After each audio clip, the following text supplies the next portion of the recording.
Yes, indeed. We're live. It's Ringside Report MMA. We're talking Conor McGregor's return to the sport. It's official. He's fighting Max Holloway. UFC's on the road to the White House, and MVP MMA 1 in the books.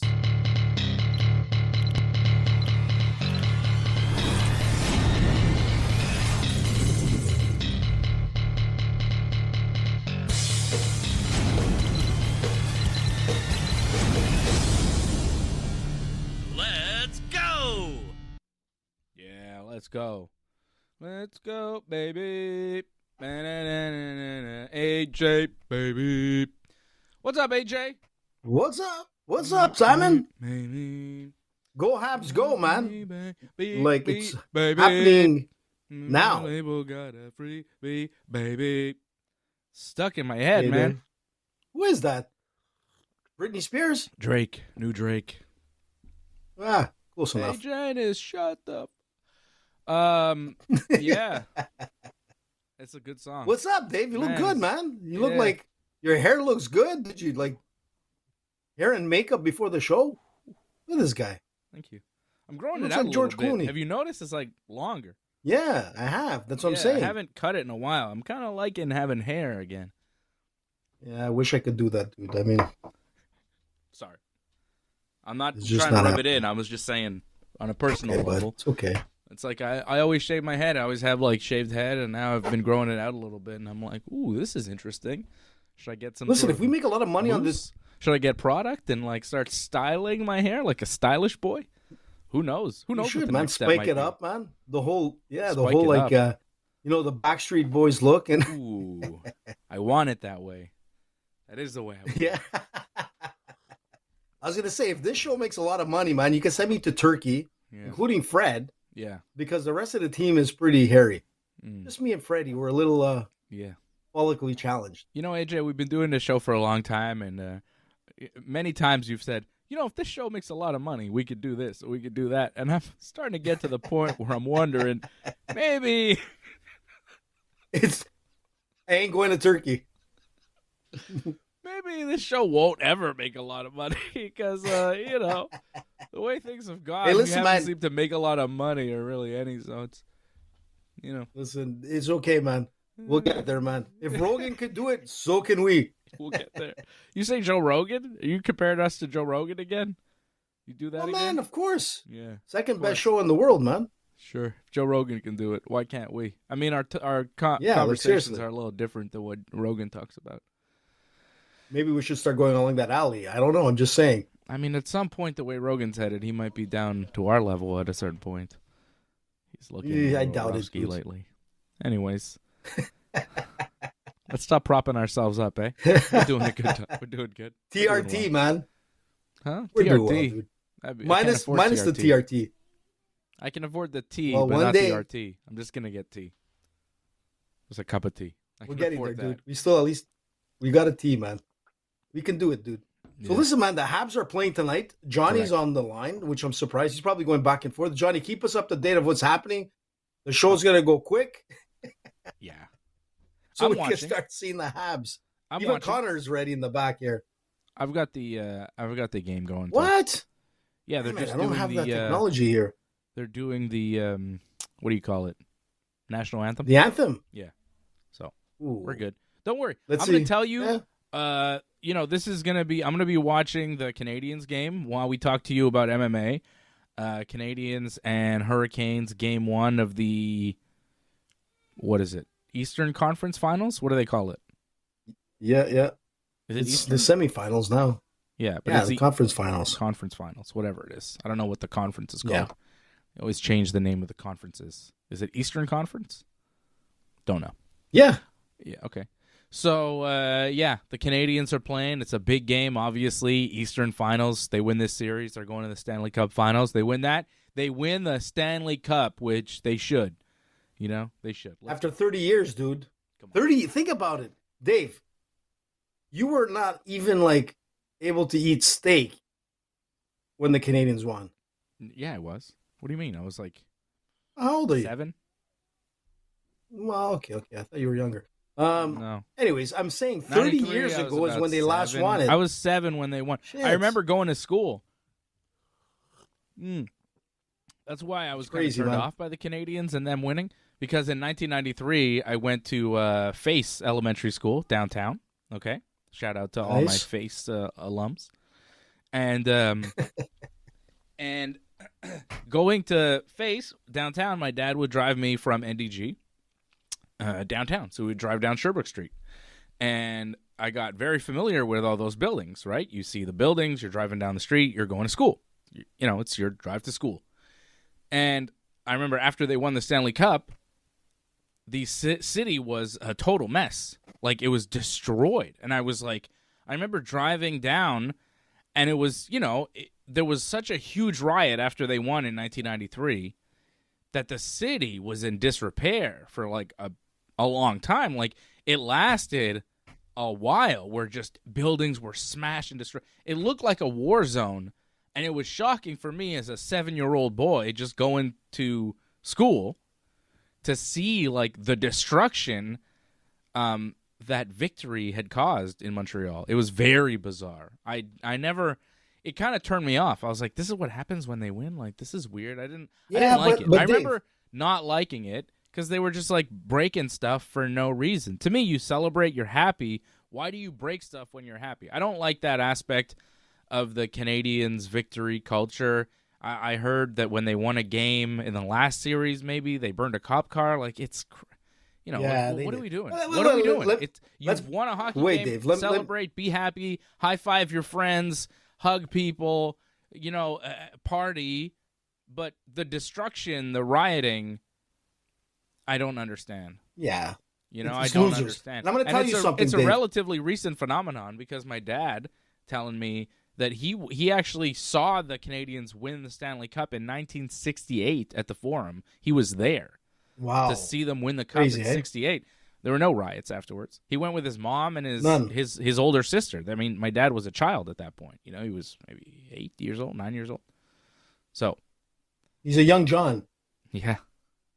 And, yeah, I mean, there were no riots in 68 when they won. So I don't know when that started. No. I don't know if it was in 93. It started in 86 with some stupidity. There was a riot when they won? I was a baby in 86 when they won. I don't I lived through it, but I have no memory of when they won in 86. Well, let me give you a quick breakdown. Back in 93, me and Muscles Marco, who's probably listening right now, like, we were there when like things started getting out of hand in 93. You were an adult. We were right? I was a young AJ, but I'm going to tell you this. You were a young adult, I'm saying. Like, I was a kid. I couldn't really participate. I was a young AJ. But I'm going to tell you this. Me and Muscles were right on the corner of Crescent and St. Catherine. So we're right in the heart of everything. Yeah. Everything was going well. And I'm going to defend a lot of stuff, okay? So, like, you know, I don't like seeing this shit of stuff burning and whatever because the true hockey fans celebrate. True hockey fans pull out the champagne, pull out the dogs, the hot dogs I'm talking about. They pull out the fun. We have a party. But then you get these idiots, and Johnny can attest to this, that are not hockey fans. None of these guys would even be able to tell you who was on the team or how they won, but they're the first ones out on the streets looking to break into all kinds of like shops and that kind of stuff just so that they can like loot. That was it because that was a small number. Hockey victory. That's just what I don't understand. Listen. It could be the Impact that won. These guys are prepared to just cause mayhem because you know what? No. I remember the majority when the of people that are there, Cup, no one cared. I mean, it's not like no one cared, but like there were no riots. Yeah, well, what happened, Dave? What happened? Carolina just scored like 30 seconds in. Damn it.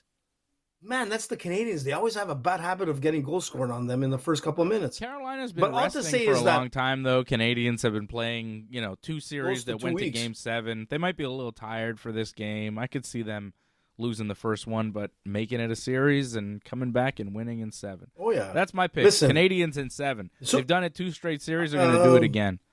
Habs in 7. I think Canadians are going to take it in. I'm telling you, they're going to take this in 6. They're going to smoke Carolina because Tampa was the team to win it. Buffalo was one of the fastest teams between them and Montreal. I don't know who was faster, but they were young, big, fast, and strong. That was like a grinder. Both series were grinders. But Montreal has that momentum, man. They might get a little bit harassed tonight. What happened, Dave? They scored. What's going on? 1-1. Habs score. You see what I'm telling you? Ooh, they're back in it. Man. 2 goals in the first minute of the game. Oh, dude, it's gonna be a crazy game. Let me get my rally time. But I'll have to say, Dave, go get it, man. Where's Johnny? Johnny, where are you? High game, Caulfield. Okay, Johnny put it out. There it is. I got my Habs shirt here, man. I got my Islanders hat because I got to bring another dynasty, man. At one point. But anyways, Dave, I get upset when I hear about the riots and that kind of shit downtown. It really gets me mad, man. I don't like it. And me and Muscles, I'll tell you something. We saw a guy like trying to burn a garbage can, that kind of stuff. Oh, man. Let me tell you, me and Muscles took care of it. Well, we took care of that guy very, very quickly. Good. Who wasn't a hockey fan, by the way. Yeah, I'm not surprised. Ooh, I can but this right yeah, here. well, you got kind of. You can see the logo. We know what we're doing here. That's good. Eh? And I'll just say, this like is that? Look at that. I love it, man. That's nice. You finally have like nice stuff that you put in front. I like a nice, clean studio. Yeah. So listen, Canadians, just to go back Carolina quickly, now 1-1. We're watching this. Obviously, we're not going to watch the whole thing here with you, but we know a lot of the viewers of the Ringside Report Network are also not all Habs fans. Goodbye for that, man. So we will definitely, and I appreciate that people that are watching the Canadians are also watching us still, listening to us, paying attention to us. So we are here for you. And I'm watching the Yankees and the Blue Jays too. That's also going on, which is very important to me. And Dave, just let me finish off on the Canadians thing with one thing. Let me just the Canadians are hot. Hold on. Okay. Yeah, just I wanted to say I'm watching the Yankees and the Blue Jays, and the Blue Jays are up 1-0 in the top of the 5th with Carlos Rodon on the bump for the Yankees. Yes. Tell me, AJ. Yeah, I was going to say is that it's important that the Canadians are doing well because this week is the start of Formula One week. So, like, Montreal is in such a great buzz. This is a great time. Like, this has been, like, probably the best time for Montreal to have, like, the Canadians going towards the Stanley Cup. We have the Grand Prix that's bringing a lot of people from around the world to Montreal. Mm-hmm. And it's a great way to showcase hockey and the fever of Montreal.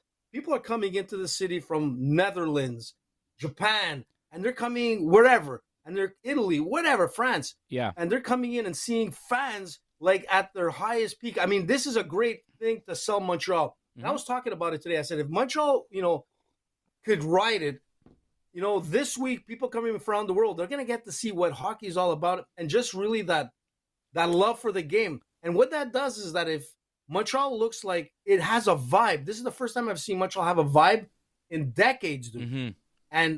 And this is a great time for the Grand Prix to be here so that we can showcase Montreal the way it was. I think it brings a lot of eyes to Montreal if things could be clean, fun, safe, and people partying in a good way. Yeah. And it brings a lot of opportunities. I think this is a week that Montreal could come back on the map, dude.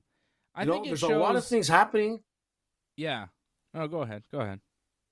No, I was just going to say we were on the map, and it's important that we look classy. That's one thing with Montreal. We always look classy. Not these boneheads like breaking down like a Jean Coutu so that they could steal vitamins for Flintstone vitamins for no reason, But I think, we are seeing with this Canadians run, like a lot of sports people seeing the passion from the Bell Center and the Montreal crowd.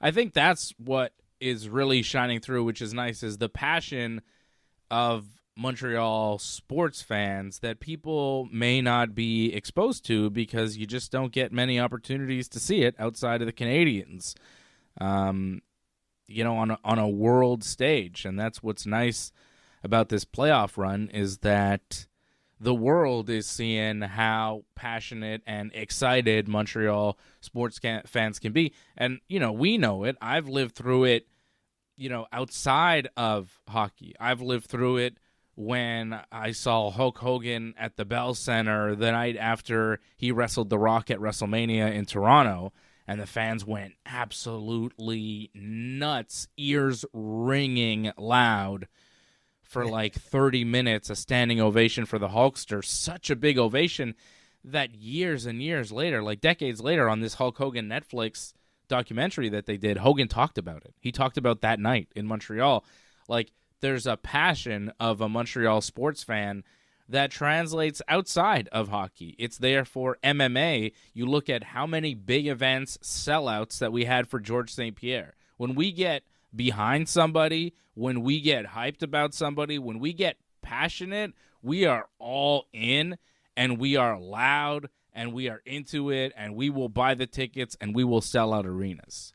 And that I have seen time and time again in this city. If you give us something that we can really get behind, we will get behind it. And you saw it with Georges St-Pierre. Like Georges St-Pierre's run, Georges St-Pierre title victories in the Bell Center, it's comparable to a Canadiens playoff game. You know, it's a comparable thing because of the noise and the passion of the fans. Oh, my God, they just scored again. 2-1 Canadiens. Yes. Pow, pow, pow. Oh. Damn. We're on fire, man. We're on fire, man. When Ringside Report is talking more hockey than MMA, man, you know what's happening. I love swinging but the towel. Keep going, Dave. Gives me joy. I'm sure you well, do, it's just nice. I'm sure it's you do. Nice to see, you know, people recognizing what we already know. And I just hope that people recognize that it's not just for hockey, that this city can be electric for a lot of stuff. Like I remember when GSP was defending his title. When he had a title fight, the bars were packed. It was like a Habs playoff game, right? You remember GSP fights? Oh, yeah. It was nuts. Like, dude, it was insane. Was alive, and at a certain point, everybody in this province, everybody in this city was watching when GSP was fighting. Like, everybody. People that you wouldn't expect to be watching MMA were watching when GSP was fighting. It was appointment viewing. You had to see it because it was a matter of culture. It was a matter of pride. It was a matter of you have to see this if you live here. This is what we're doing tonight. And it's like that with the Canadiens, you know? I'm not a hockey fan. I don't watch Canadiens games, but I'm watching this playoff run because I recognize that it's just part of living here. It's, you know, it's part of the lifeblood. If the Canadiens are in a playoff run, it does add an extra excitement to your everyday life. You do see the flags and the jerseys and the people, and like it's everywhere. You know when they're playing. It says "Go Habs Go" on the buses. Like it's just everywhere, and it adds an extra level of excitement. And if they could manage to win the Stanley Cup, then geez, the party will go on forever. That'll be crazy. The city will go nuts if they manage to win the cup. But it's just nice to see, and I hope that it can extend a little further as I watch my Yankees play the Blue Jays. Could you imagine how much more fun this would be if we were in May and we had a baseball team in an open-air stadium and, maybe we were winning games. Maybe we were in first place or second place and in a playoff position where you go, ooh, hey, the Expos are doing good too, and the Habs are making a run. And could you imagine what May would feel like in Montreal if we also had a baseball team?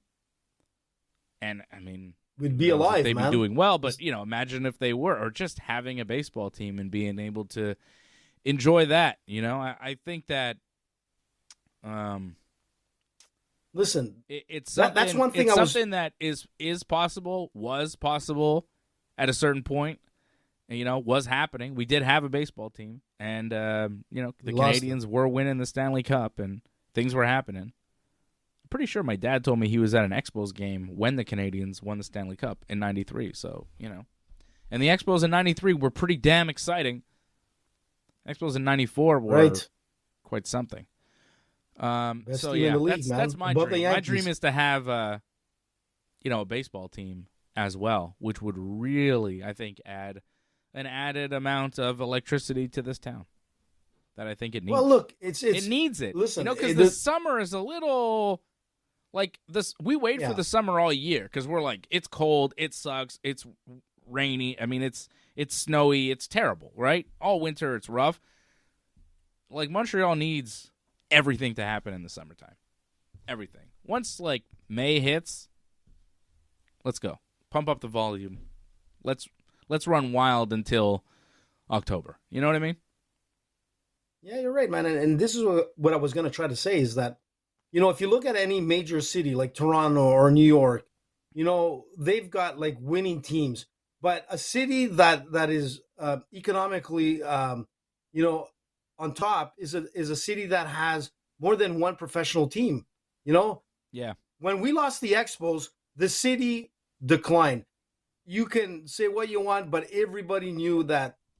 At this point now, who's been, part of the Montreal Expos life. I was there all the time, man. I used to watch every game with my dad, with Muscles Marco. We used to be there all the time. But when the Expos were gone, the city died a little. It lost a bit of its soul. Mm-hmm. And then it started to lose a lot more. And then when the Canadians weren't winning, I mean, we kind of forgot about the soul of professional sports here in Montreal. And what I'm trying to get at is that if a city has a thriving professional sports league, they have a city that has opportunity. And that's the thing with Montreal. We need to have our Expos back. We need to have a professional basketball team here. We need to have I don't want to take away, we said it last time with the CFL. I love the CFL. But wouldn't it be damn crazy if somehow or another, you have an NFL team here in Montreal? Dude, but if it would happen, Montreal would be rocketing. It would be crazy. I don't have to be the mayor of Montreal to know that. AJ, let's be honest. If the NFL is going anywhere in Canada, it's Toronto. It's going to Toronto. Well, yeah, absolutely. They would go there first. It does. Listen, but we were Toronto. That's what people don't realize. Toronto doesn't have an NFL team yet is kind of surprising. You know what I mean? They have everything. It could happen, dude. How come the NFL hasn't expanded outside of the United States? How come they don't have a team in Toronto? It's not that bad. They could do a team in Toronto. Well, listen, man, they have a professional basketball team, and yeah. There's talks about the NFL going to Toronto, and I'm pretty sure at some point they will take it there. It's gonna happen. Buffalo and the CFL probably, the Bills and the CFL probably wouldn't like it, but. Seems like a slam dunk idea to me. You would think, but it could happen, but it'll happen there. You see what I'm trying to say is that Montreal was Toronto. At one point. Yeah, but it hasn't been for a very long time. Montreal had everything. But I think a baseball team is reasonable, and there is a guy who's trying to get one back, and I hope he can do it. It'd be sick. I would love we need it back, team. Man. I would love more. Oh, speaking of more, how about what more happened? Goals? Canadians score again, 3-1. What? Man, I'm missing this. What? I'm on a show and I'm missing the game. Don't worry, I'm keeping you updated. They just scored again. Thanks, dude. Who's number 85? He just scored. I don't know anybody on this team. What's this guy's name? Trying to see the back of his jersey. He's moving too fast. All skating. Oh, I see Johnny, man. Johnny is 85. Who's 85? 85 scored. 24 past to 85. I don't know any of these guys. Wow. White guys. He's from France. Johnny's saying Texier. It's Texier. Texier. Yeah, Texier. He's from France. Big Tex. Allez les Bleus. Allez les Bleus. Cool. Well, we've done a lot tonight, AJ, and we really haven't talked about MMA. How about Ronda Rousey? Now we're going to get into... She crushed Gina Carano's. That was pretty bad. That was... I don't know, man. Did you see Jake Paul's MVP face? MMA thing, I was real excited about it, but, on paper it was fun, but, when it came down to it... It wasn't bad, Dave. It wasn't great. It was long. There was a lot of breaks between the fights because the fights were really short. Every fight was a mismatch. Junior Dos Santos fight was a mismatch. Francis Ngannou fight was a mismatch. Crazy, Nate Diaz looked like he didn't care to be there. The Ronda Rousey fight was obviously a mismatch, but I was hoping that maybe the Ngannou fight and the Dos Santos fight would have been more competitive, but they weren't. It really felt like the guy that beat Dos Santos should have fought Ngannou, and that would have been like a real fight. That Rosbellis Despagne should have fought Ngannou instead of the guy that fought Ngannou. It was just not good, It just wasn't what I wanted in a night of MMA. It did not deliver for me. I thought Helwani was really cringy on the broadcast. A lot of people were complaining about him. I thought Moro was a little out of touch. It just felt like an MMA show from another era. that we're just not in anymore, and it didn't work for me. I did not really enjoy it. I watched a lot of sporting events on Saturday. I watched some baseball. I watched some hockey. That MVP MMA thing was the worst thing I saw. Didn't the Canadians win the Game 7 on Saturday? Was that Saturday? Yeah. Yeah, that was good. I like that. That was fun. It was great. Overtime win? Oh, my God. Yeah, but it was the MVP MMA thing was not that. It was not a competitive sporting event, you know? Like, I watched a good game between the Yankees and I think it was the Mets, that the Yankees, I think that was the one game they won in the series. They lost 2 out of 3 to the Mets, which sucked. Yeah, so I watched the Yankees and the Mets. I watched, the Habs and the Sabres. And I also watched MVP MMA, and like that MVP MMA didn't feel like sports to me. The other thing felt like sports. Was it Game 6 on Saturday? Man. I don't know. Whatever. Like the other sporting events felt like competitive and legitimate.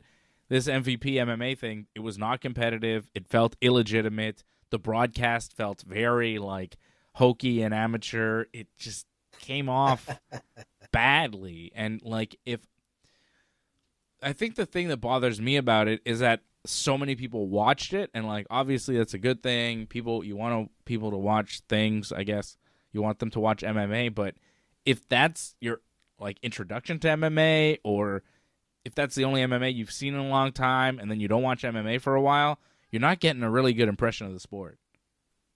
Like I wish you would have watched like most people that watched the Ronda Gina fight did not watch Strickland and Khamzat. And that's disappointing because Strickland and Khamzat, that was a good fight. That was a really good fight. That was a legitimate fight. That was a crazy fight. And like, if you're an MMA fan, the card was decent. The card was quite good. Like that last UFC pay-per-view was pretty damn good, right? And that main event was really good. That was a show to watch. And I know a lot of people watched that show and it did well. But more people watched this MVP MMA thing, and that was like a sideshow. So I just don't want people to get the wrong impression of this very legitimate, very competitive sport. Like the sport right now is maybe as competitive as it's ever been. I think the parity in MMA right now is at its highest level because you see it in every division where it's very hard for guys to stay on top and hold a championship. Like when we started watching the sport, when the sport was in its kind of infancy, we saw guys win and hold belts for years on end. We saw guys like Anderson Silva and George St. Pierre and even John Jones and Demetrius Johnson, title defense after title defense after title defense, where it seemed like they were unstoppable. You have a couple guys like that now, but nobody's invincible in MMA. Nobody's unstoppable. And if you are, like, it doesn't last that long. The only guy right now who you could say is unstoppable is Islam Makhachev. He's the only one. He's the only unstoppable force in MMA. He's the only guy in the entire sport that's been running on top for years, and it seems like there's no end in sight. I can't think of any other guy. And, there was a time in the UFC where there were a few guys, where you thought, ooh, these guys are unstoppable, and they ran the division for many years. Like, I think a lot of the records for title defenses will not be broken. Like, who has a record for title defenses? Is it Demetrius? Total? I think it's DJ. I think so. I think it was DJ. But Anderson has like a record of middleweight, and George has a record at welterweight, and Demetrius has a record at 125. Like, John Jones at 205. Like, those records will never be broken.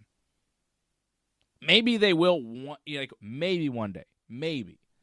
By some phenom. But, like, a lot of them, I think, will stand for many years because the parity right now in MMA is incredible. It's everybody's, like, you look at that Sean Strickland-Khamzat Chimaev fight, and I was like, okay, I think Khamzat will win, but the odds, like, I didn't like the odds for Khamzat. He was a huge favorite, and I was like, this Strickland could win this fight. Like, most of these fights, especially at the top level, most of these fights, it's 50-50. It's a coin toss. Like, usually it's 3 rounds to 2 for one or the other, goes to decision, and that's how it goes. 48-47. This last one, it was split, right? Was Khamzat Strickland won on a scorecard, didn't he? I don't think it was unanimous. It was split. No, it wasn't unanimous. It was split, yeah. Yeah, so even then, even then the judges can't even decide. It's that close. So that's why when you see like big odds on one side, like Khamzat did seem like one of those unstoppable guys, but there's very few unstoppable forces in MMA because it's very even these days. Well, and I don't think Habib. It's because everybody's that's bad. about I think it. It's because the level is so high that there's just a lot of parity in the sport. So, if you're watching MMA and you're watching MVP MMA and you think, oh my God, this is what the sport is, it's really not. The sport right now, like the real sport, is in the UFC, and it is like at a Khamzat Chimaev, Sean Strickland level where it's top of the top. Habs up 4-1, Demidov with a goal. Yes. Oh my God. Wow, 4-1 nice. in the first period. Montreal's on this is fire. Unbelievable. Uh-oh. So Johnny's saying there's a penalty. That's okay. They're up 4-1. Who cares? They're doing good. Yeah, but they were up 3-1 and like one game, and look what happened. Don't worry. AJ. Never over until the fat lady sings, bud. I'm the positive Canadians fan. I know a lot of Canadians fans are like worried and everything, and I get that because they have fear because that's part of being a sports fan. But I am not I don't feel it in my heart for the Canadians, so I can kind of look from a distance and go, don't worry, guys. It'll be all right. They'll win. Dave, let me say something about MVP. Let me say something about MVP on my take. I watched it. I watched it all. It wasn't like a blowout for Jake Paul's first fight event. I mean, there were some big names on that card, and there was some action that was pretty crazy. I mean, like the Mike Perry Nate Diaz fight was like insane. There was a lot of blood. There was a lot of back and forth. It looked like Kimbo Slice again, with Data 3000. It was that fight. So that kind of brought a little bit of, I guess, money into Jake's hands. But I'll tell you what, when Ronda Rousey submitted Gina Carano in 17 seconds, I thought it was a lot. I thought it was 14, but it's 17 seconds. Mm-hmm. I just remember right there, everybody was like, what the fuck just happened? Ronda was happy. She closed it. But all I knew in the back of my mind was, on a business sense, that's the worst thing that could have ever happened. You want that fight to go a little bit and then do that shit. But to close it so fast, it blew the bubble. And when Jake Paul came on, I saw his face. He was like, oh, God, man. You don't have a winner as an event. You know what I mean? Even though Ronda won. And then she added more salt to the wound by saying, listen, I'm never going to fight again. I'm a mom. And I'm going to have my third kid, and I'm not coming back. So it's the last thing you want someone to say after they win. And it's like Jake Paul, I felt bad for him. I'm like, damn, man, somebody should have went over the protocol with them to say, listen, if you win, don't fucking say you're not going to come back. Just say, I won, this and that. And there was too much of a love fest, too, with Gina Carano and Ronda. Yeah. So the hype to that fight was kind of deflating. There needed to be – that's the thing with Dana White. People don't realize that when Dana White allows his fighters to go to the extreme, it's because he knows that eyes will be brought to that fight. He lets it go, and he's like, I'm not going to comment. It's not my thing. And he's right. But Jake Paul should have sat down with them and said, listen, man, no love fest. Like, if you have to go into Hollywood, man, and get your Oscar, like, this is it. You hype it up, But it was just, look, it wasn't a bad card. We didn't get that. We got very little. No, we didn't. That was the fight I expected, though. I expected it to be quick. Ronda with an armbar real quick in the first round.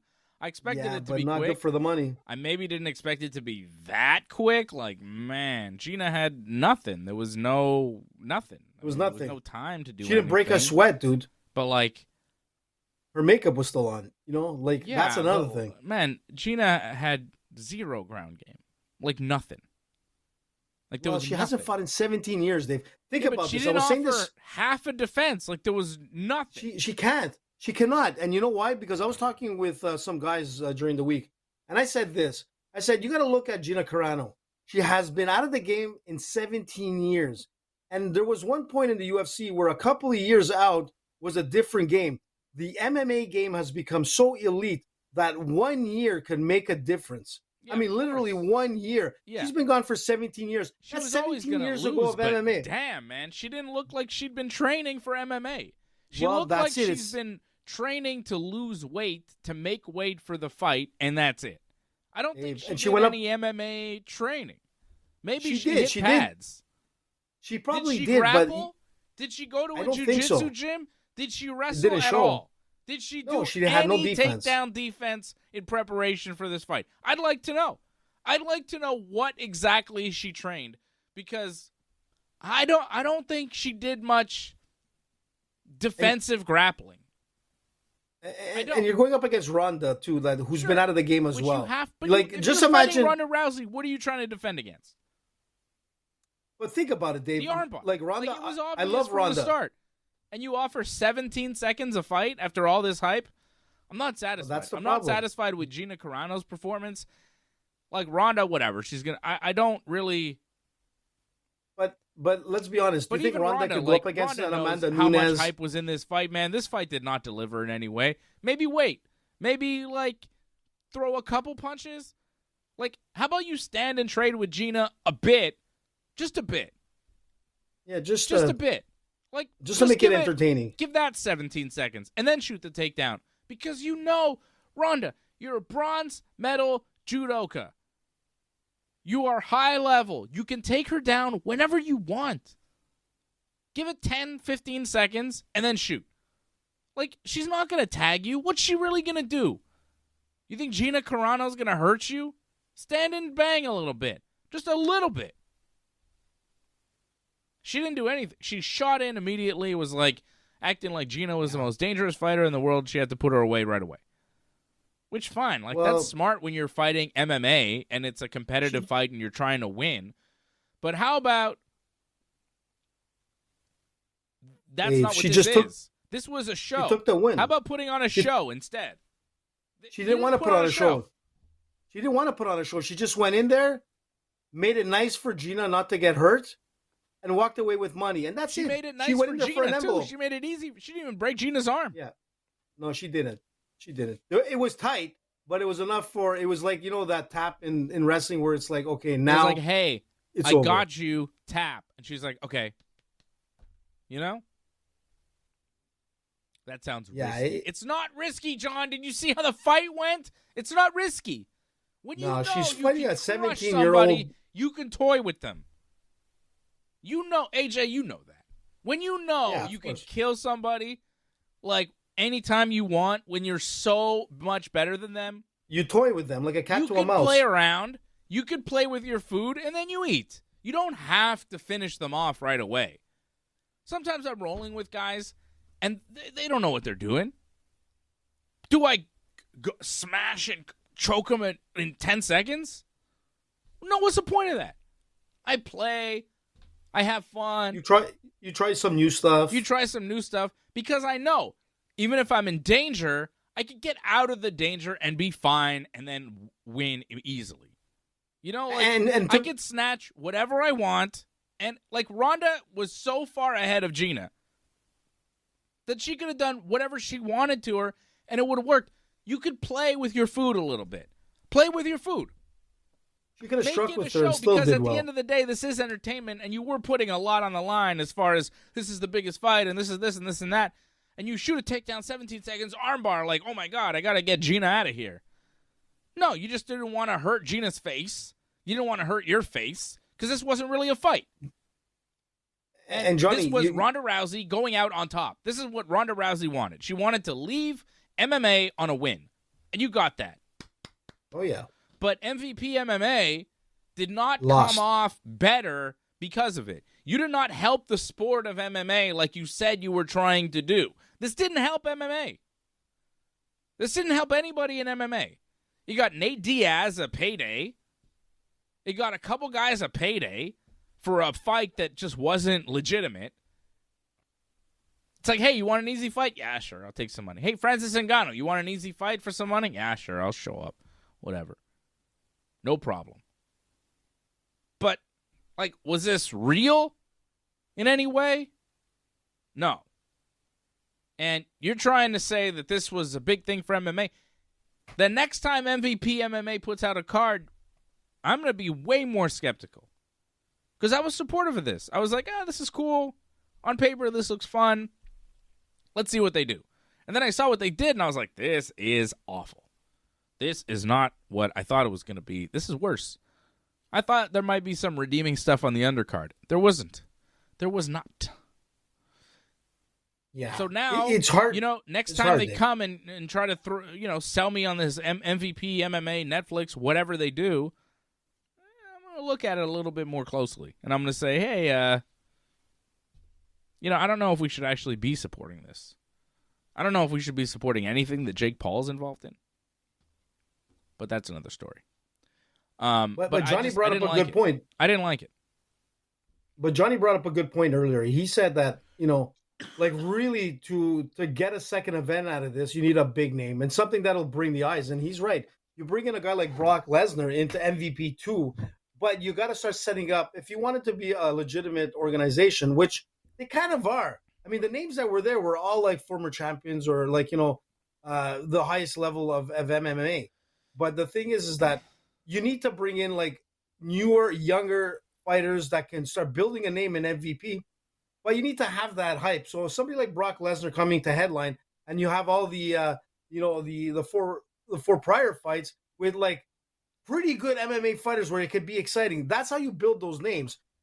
Like Jake Paul. It wasn't that bad of an event, in my opinion. It wasn't great. I was expecting more. Gina Carano fight should have been the co-main. If that, and you put Nick Diaz and Mike Perry up in front, that was a much better fight. The crowd would have been like going crazy because you go from such a big hype to 17 seconds, dude. It's like you got cheated on your ticket kind of thing. It's like, shit, man. And Jake Paul knew that. You could see it in his face. He knew that wasn't what he needed. Ronda Rousey made herself win. She wanted a quick win, but you're right. She should have played a little bit more. They didn't do a favor to the organization MVP. That's the bottom line. No. So I'd be surprised if they even have a second event. And if they do, they need to bring a Brock Lesnar. But I think Jake, tested the waters, and I don't think Conor is going to be going over to that organization now because he's the type of name that you'd want there. But it was hard. I like to see another organization. I like to see MVP. I like the guys that were there, but it didn't look real. You know what I'm saying? Exactly. When they used to say UFC is real. Yes. Yeah. It didn't feel like this was the opposite sporting event. That's the problem. UFC that's real. This was MVP. Didn't look too real. Meanwhile, did you watch the UFC at the Apex last weekend? Because the UFC did a show last weekend. I don't think anybody watched that. Yeah. No, I was watching. I was going back and forth. But you see what I'm trying to say? Yeah, but what I'm trying to say is the Apex, still pumps out, great fights as a fight night. You know what I'm saying? These are legitimate fighters that'll be there, and they'll still make it entertaining, for whoever wants to just watch the UFC and say, screw it, MVP. MVP was really a lot of eyes that were there, and a lot of them were Jake Paul followers, and I don't blame them. I mean, we are too, we're there talking about it. But I wish he would have had just a better, I don't know. I just think the shuffle of the names, I think Francis Ngannou should have been, in my opinion, this is how it should have been. You get Francis Ngannou there because he was heavyweight champion. He was up there. He's like the biggest name in UFC, where it's still questionable if, who's the greatest heavyweight in the UFC right now. If Ngannou comes in, he could be that guy. So what Jake Paul should have done is put Ngannou as the main event, then followed by Mike Perry and Diaz, and then you have your Ronda. That was a bad shuffle. They put too much emphasis on the girls' fight. I don't know if it was anything to do politically or whatever Ronda's they wanted to go. Return was the selling point of this. Bigger than Ngannou. You don't do this show without Ronda in the main event. She's the biggest star on the card. But you want legitimacy. You want legitimacy. You want legitimacy. That Mike Perry, Nate Diaz wasn't legitimate either. No, Ngannou is legitimate, dude. He could be a guy that could step into the UFC tomorrow and actually be the champion. But maybe that's next legit. time, if MVP tells me that they're gonna do Ngannou versus that Rosbellis Despagni, I'll watch that. The guy that knocked out Junior Dos Santos? That's legit. Like, that's Yeah, a that's legit legit, fight man. where I go, okay, well, that Rosebelly's guy looks pretty nasty, and I know Ngannou is vicious. That would be a fun heavyweight fight. If MVP says, that's what we're going to do an MVP heavyweight title fight, we're going to crown our first champion, and we're going to do Rosebelly's versus Ngannou, yeah, okay. Like, they have options. They just better do the good option and not do more of this freak show stuff. In case you were wondering, Arnold Allen beat Melquizael Costa by unanimous decision in the featherweight main event of last week's UFC at the Apex, and Choi Do-Hoo beat Daniel Santos by TKO in the And isn't Arnold like training out of TriStar? He has in the past. I don't know if he still does, but I think he is, dude. Might. I think he probably does. But really, the big news out of Saturday night is that the UFC countered, with an announcement during the Ronda Rousey fight, which I thought was a fun move from the UFC. They announced officially the return of Conor McGregor, July 11th, 2026, at the T-Mobile Arena.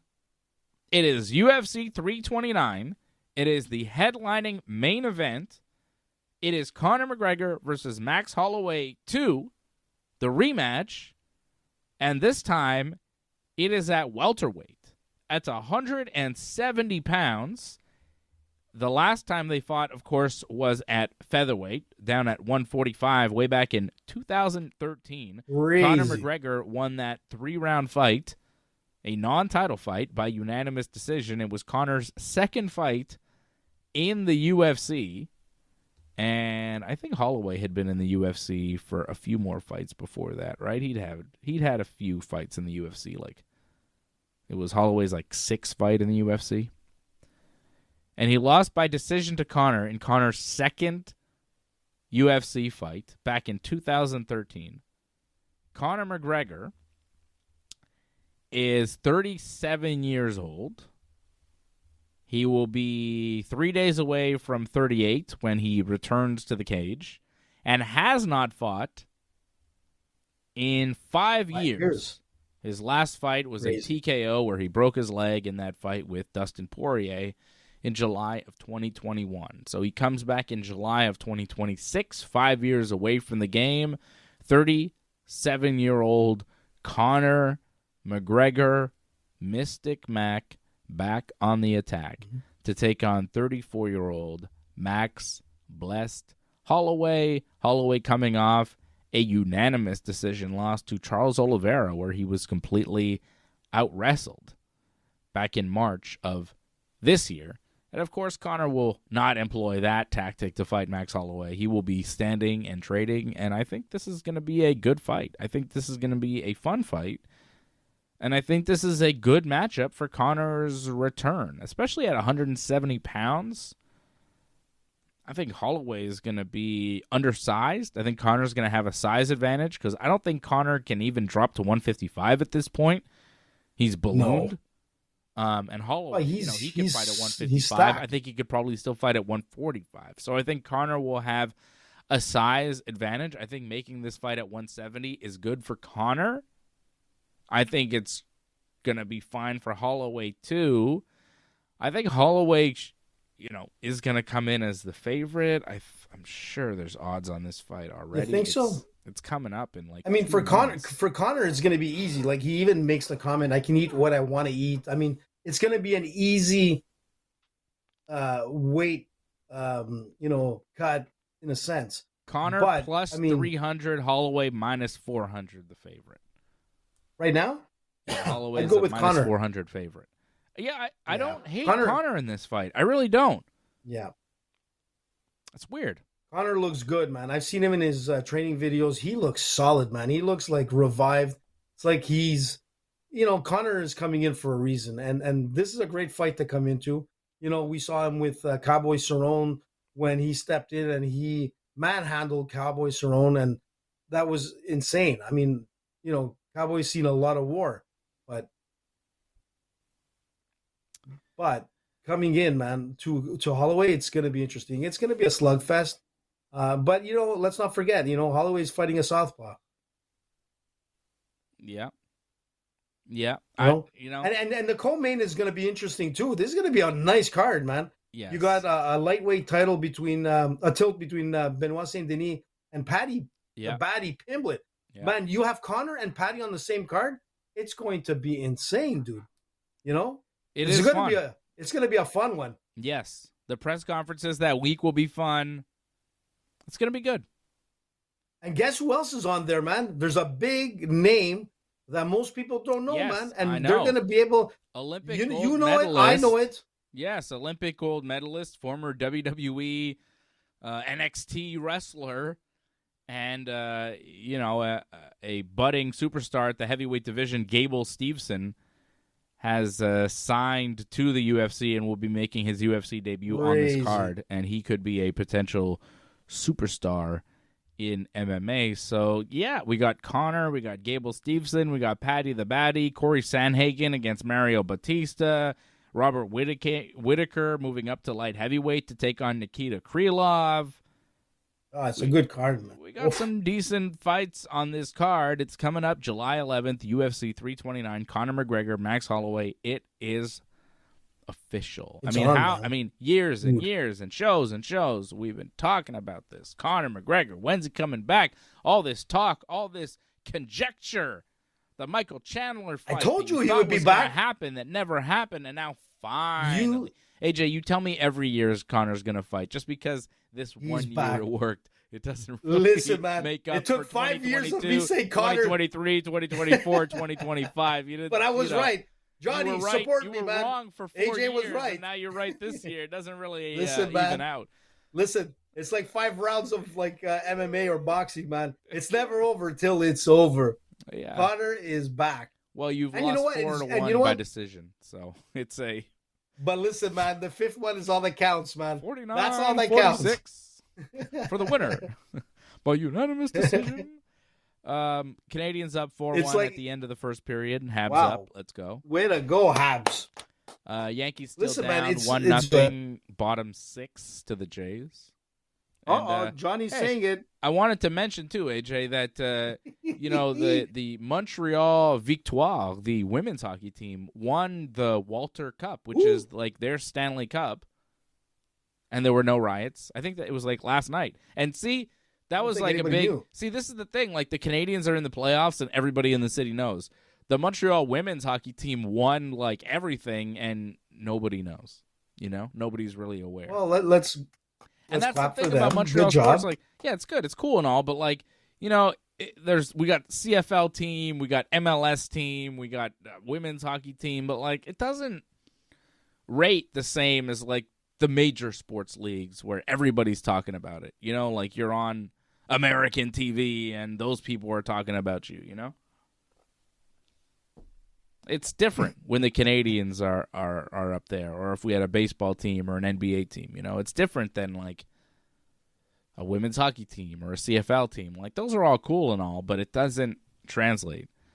But congratulations! It's like comparing, and it would be cool. Like if the women's hockey team won their thing, they won their Walter Cup, and then the Canadians could win the Stanley Cup, and it's like you could have a double parade or Dave, it's kind of like Bellator, PFL, or MVP comparable to the UFC. Yeah.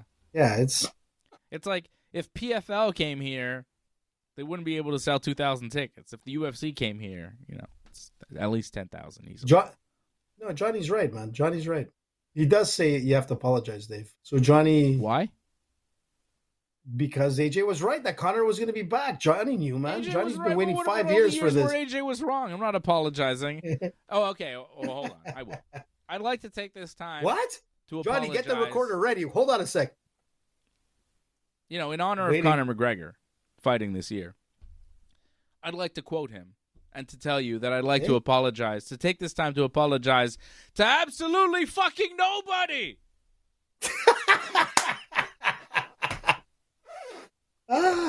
Didn't Conor say that? I thought it was coming, man. I thought this was Conor said that, right?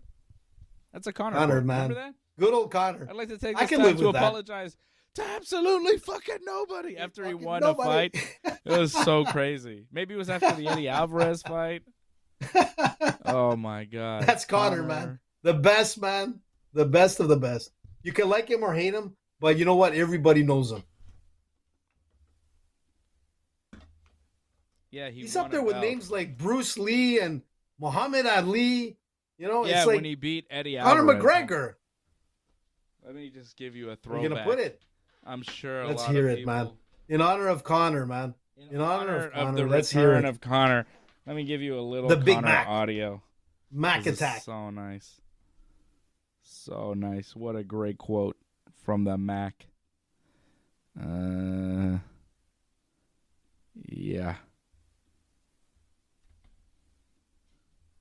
Here he is. Oh, is that him?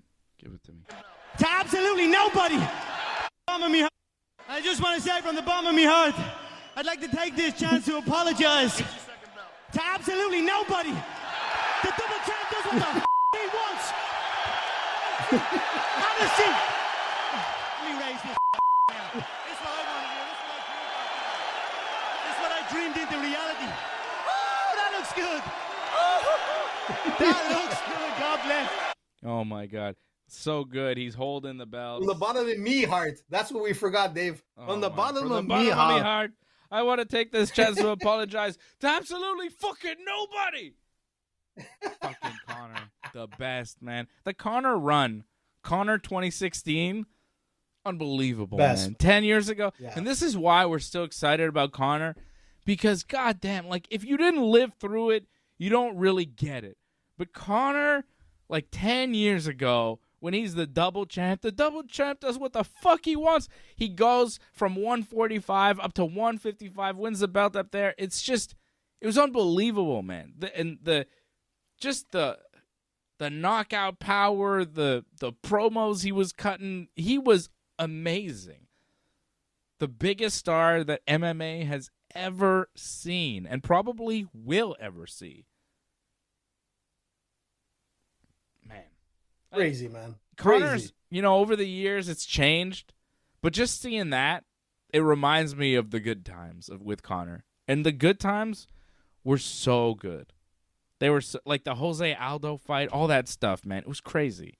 When he knocked out Jose, just the media tour leading up to the Jose fight, like when he was making his way up at featherweight and he was calling out Aldo constantly, Aldo was this unstoppable force, and you thought, yo, who is this Irish kid calling out Jose Aldo? He's going to get killed. What is he doing? Like, he's funny and all, and he's got some nice wins, but, like, chill, man. That's Jose Aldo. You got to relax. And he was saying all this crazy stuff about Aldo and this and that, and the media tour. It was getting to the point where it's like, yo, man, when Aldo beats you, you're going to look bad. And then I was like, I remember going into the fight, I was like, no, Conor has magic. Conor's going to win this fight. And then he beat him in 13 seconds in one punch. It was the craziest thing with a backstep punch to that point in MMA. It was shocking. It was legendary. And then he followed that up with the short notice fight against Nate Diaz that he lost, and then the rematch with Nate Diaz and all the shit talking that went through that. And then he fought Eddie Alvarez and won the 155 belt, and you're like, oh my God. And then he went away for a while to go box Floyd Mayweather, and it was never the same after, because he came back to MMA like a year later. He fought Khabib. No, 2 years later. 2 years after that. He took a 2-year break from MMA. And like you were saying, AJ, with Gina Carano 17 years off, you take a year away, it's not good. He took 2 years away to do strictly boxing, and then he came back to fight one of the most ferocious wrestlers the UFC's ever seen, Khabib Nurmagomedov, and of course he lost. And that was kind of the end of the aura of Conor. And then he was gone for another 2 years, and then he came back and he beat Cerrone. Then he was gone for a year, and he lost to Dustin Poirier, and you're like, ooh, he's lost it. Then he was gone for... Right, Johnny. And then later that year, he came back. Like he fought Poirier twice in 2021. Lost in January by TKO, ran it back in July, lost, broke his leg, and we haven't seen him in 5 years now. The longest layoff of his MMA career. But my God, those glory days, like the run-up, when he beat Holloway in his second fight. Then he beat Diego Brandao by knockout in Dublin. It was crazy.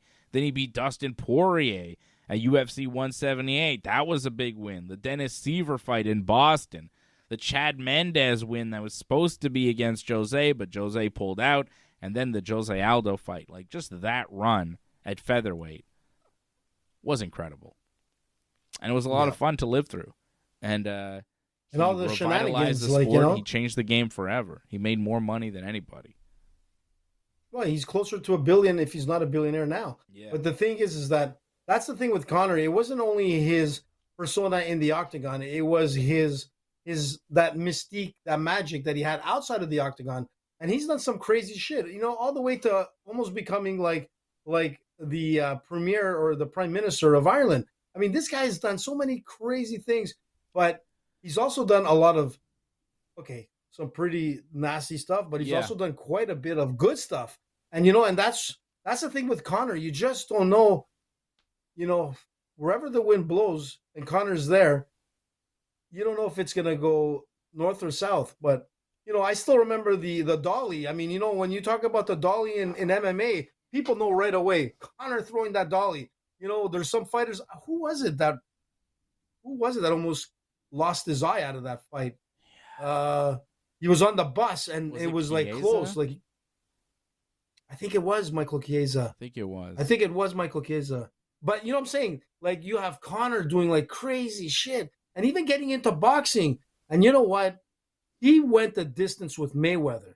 No, he didn't. He got TKO in the 10th. Well, he still went the distance. He went the distance. No, he didn't. They stopped. It was a stoppage, but it was a stoppage. Going to distance means it goes to decision. I know, but it went to the last round. But the thing is that there was... No, it was a 12-round fight. But... Was it? No, I think it was 10. Yeah, it was 10. 12. 10 rounds. I think he got finished in the 10th of 12. Yeah, but it was I don't know. It wasn't like Conor was... I listen, I have my thing. I have to rewatch it again. It derailed his MMA career, though. Can we agree with that? Like, he made a lot of money, and it was good for his business career and his profile and 100%. All of that, fighting Mayweather. But he was never the same MMA fighter when he came back. The game passed him by, and he was never able to catch up. But that happens to all fighters, and we saw that with Gina Carano and MVP. I mean, every fighter now, when I say year to year it changes, because you've got young ones that are coming as elite contenders. They've been training since they're 8, 9, 10 years old, and here they are like 18, 19 years old. The game changes year to year. I mean, it's like even in jiu-jitsu, the elites of jiu-jitsu 5 years ago are very different than what they are today. Yeah. And it doesn't mean that you have to be super ripped, some of the fighters that we've seen. No, the game changes. I'm saying techniques change. The game changes. It's become a much more intricate human chess game than what it was 5 years ago, what it was 10 years ago, what it was 20 years ago. It's a totally different game. Mm-hmm. But the evolution of those fighters of the past is what made these people who they are today. They're smart, man. They're elite in every aspect of martial arts. And they've also become a little bit smarter in the sense of how to market themselves on the business side, like Strickland does. Strickland, sometimes carries it a little bit too far. But in the end, he did apologize, saying, listen, it was part of the shtick, and we went a little bit far from that. So, I'm not saying that you have to be like Strickland, but Conor was a little bit different. As crazy as he was more of a cartoon character where you're like, he got away with all kinds of stuff, dude. Even people that hated him still kind of liked him in some sense. That's the weirdest part. Conor is a cartoon character, but he backed it up. He backed it up. And he's kind of like that Rocky story, dude. When you really look at his life, he went from rags to riches, and he's still here today. He's still relevant in 2026, which is incredible. He is. And I can't wait to see him fight again. I really hope this fight comes through and everything works and everything is, he passes all the drug tests and so on, and everything's good. The UFC is on the road to the White House. Let me tell you what they have coming up. Nothing this weekend. It is a rare off Saturday for the UFC. WWE has a Saturday night's main event this Saturday, so maybe TKO just giving room for the WWE. The following week, May 30th, they're going to be in Macau, China. Song Yadong taking on Davison Figueiredo in the main event of that one. We also have a fun heavyweight fight. Sergey Pavlovich taking on Tolleson Teixeira. That's a good one. I like that. UFC Fight Night, June 6th. We've got Bilal Muhammad versus Gabriel Bonfim. That'll be at the Apex. Brendan Allen taking on Edmund Shabazian in the co-main event. Bryce Mitchell versus Victor Henry. A decent little card there for the Apex. And then, June 14th, we're getting down to business. UFC at the White House. It's actually on a Sunday.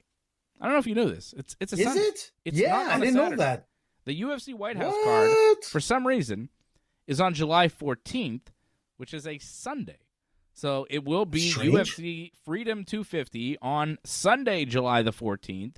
And that is the big one on the White House lawn. Fighters coming out, doing their entrances from the White House. Like, it's crazy what they're doing. Oh, Springer. Wow, what a card, man. This is crazy. Topuria versus Gaethje for the lightweight championship is the main event. Alex Pereira, Cyril Gane is the co-main event for the interim UFC heavyweight championship. Sean O'Malley, Eamon Zahabi, Derek Lewis, Josh Hokett, Mauricio Hoofy, Michael Chandler, Kyle Dawkins, Bo Nickel, and Diego Lopes versus Steve Garcia. That's the card. I don't know if they're going to add anything. I think that's it. Kind of a weird... What is this? 1, 2, 3, 4, 5, 6, 7 fight card total. So I don't know what it's going to be. I don't know how it's going to look. 7 fights. I guess they'll air the whole thing in one chunk on a Sunday. I hope it's early. I hope it starts at 7, 8 o'clock. Start it early. It's a Sunday night. People got work in the morning, right? So that's the next big one. July 14th, UFC at June. Did you say July? June 14th. Yes. June 14th, UFC Freedom 250 at the White House. Freedom, man. Freedom 250. Freedom 250. UFC celebrating America's 250th birthday. 250 years of America. And too bad Conor's not on it. George Springer just hit a home run to left field. The Blue Jays up 2-0 now in the 7th. Springer hit a home run off. Guess who? Camilo Doval. Thanks a lot, Doval. Giving up I'm not impressed by your performance. I'm not impressed by your performance, Camilo Doval. I've not been impressed by your performance since you put on the pinstripes. Where did he come from? San Francisco? Trade him. I say send him back. I remember a time when you used to be in San Francisco. And as far as I'm concerned, you should still be there. I don't need you here. It's a little Johnny Sack reference for you. Send him back. It's Johnny Sack. He says to Christopher, he goes, I remember a time when you used to wait in the car. And as far as I'm concerned, you should still be there. Just yelling at Christopher because he's talking out of turn. And Tony's upset at Christopher. Christopher pisses off Johnny Sack. Should have done it. Give me a Paulie Walnuts, dude. Talk. Something with Paulie. I'm going to give you a Paulie quote. Give me a Paulie, man. Give me a good Paulie one. For Freedom 250. I like when Paulie just comes into a room, What do you hear? What do you say? I like that. Paulie. Paulie says so many great things, When he talks about his brother. I like when Paulie gets into a fight with Feech Lamana. Gets into a disagreement with Feech.